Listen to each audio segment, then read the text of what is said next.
I think it's taken a lot of effort. There's been a lot of people involved. Some are still working here. Some have retired. Some have even passed away. So this has been a long fight for those involved. The people of Northport and the Upper Columbia River, slowly poisoned over time by a smelter in British Columbia. But after decades of fighting for their health and the health of their land, there's finally some hope. In December, the Environmental Protection Agency added the Upper Columbia River to its Superfund national priorities list. So I went to Northport to learn how this decision will help clean up the river and make this area safer for future generations. The town of Northport is nestled on the banks of the Upper Columbia River, just a few miles south of the Canadian border. It's a beautiful area, and for many of the people who live here, it's been home for generations. My great-grandparents and grandparents and parents, and now my brother and I live here. And so, yeah, I mean, there's a legacy here with our family. And the same is true for the people of the Colville Confederated Tribes. The tribes have lived on this river. They've conducted ceremonies on this river. They fished the river. Basically, the river has been our lifeline. But for decades, the people here have been suffering from abnormally high rates of a host of different health issues. I have MS, and I have Crohn's disease. I have nieces and nephews and brothers and sisters who have MS and Crohn's disease. According to community health surveys in Northport, 4% of residents have been diagnosed with multiple sclerosis, more than 1,300 times the national average. 6% have ulcerative colitis or Crohn's disease. That's 1,000 times above average. And in 2011, 22% of Northport residents said they suffered from some type of cancer. Matt Wolahan, the former chairman of Citizens for Clean Columbia, has ocular melanoma in his right eye. And come to find out, there's like 3 other people that do. it's very rare. And 1 in 2 million people. Rose Calamaridas has ulcerative colitis, and like Julie Sowards, she also had her colon removed. What makes, I think, our situation unique is there's a cluster here. These same health issues started showing up in some of their children. When my kids started getting Crohn's and MS, it just broke me. It was really hard. But where do all these issues come from?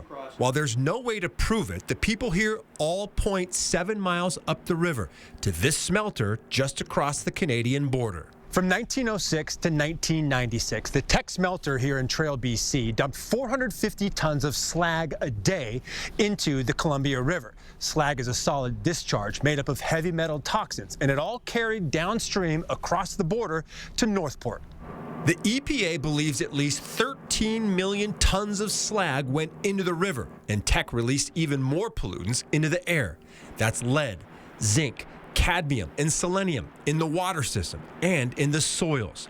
And a lot of it washed ashore near Northport in places now known as Black Sand Beach or Dead Man's Eddy. And sometimes it just looks like it's wet or things like that, but is what people don't know is that slag, it's almost like little granules of sand. Is that why it's kind of blackish? It's dark, yes. Yeah. The Colville tribes first petitioned the EPA to list the Upper Columbia River on its Superfund national priorities list in 1998.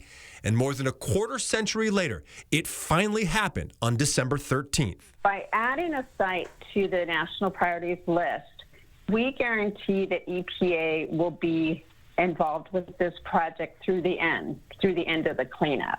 And it's not just the river. It's on at least 200 residential properties where there's a risk to human health. We do know that there's unacceptable risk on these properties that are likely going to entail some type of cleanup. So the listing, where we're at in the process, recognizes that and provides us access to those resources. The EPA's main goal is to protect people, especially young children, from lead contamination in the soil near their homes. So we're taking the contamination out. We could hope that that'll also have other benefits for other people and other diseases. The EPA has already cleaned up a number of public beaches and says all but Bossburg Beach are now safe for recreation. And therefore, we don't want to deter people from using these amenities that are in their backyards. The EPA also says aerial emissions are the cause for the lead contamination. That's why the people here are pushing for more air quality monitors as part of the Superfund designation. I think to understand how it impacts the area, because I mean, I've got a grandkid that's going to be born in March, and I'd really like them to come home and yeah, breathe clean air.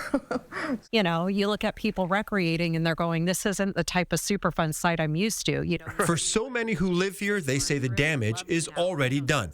For the Colville tribes, the Superfund designation is better late than never. The tribes will continue to live on this river at least 7 generations out. So it's very important that this cleanup is done right, that it's done according to the EPA laws. And for the people of Northport, many who fought for this while suffering for so long, their thoughts are also on the future, preserving the place they call home and protecting the people they love. I want it to happen for my kids. I want it to happen for my kids' kids. The people who live here are special people. If we can leave a cleaner place for the people, the next generation and the generations after, then I wouldn't mind that legacy. Now, the EPA has cleaned up 66 residential properties so far and is actively trying to get people to sign up to get their yard sampled. Tech has cleaned up 18 more properties and issued this statement to 4 News Now, saying Tech has spent more than $190 million conducting an extensive remedial investigation and feasibility study of the Upper Columbia watershed under EPA direction over the last 18 years. It goes on to say since the 1970s, Tech has invested over $1.7 billion to continuously advance the environmental and operational performance of the smelter.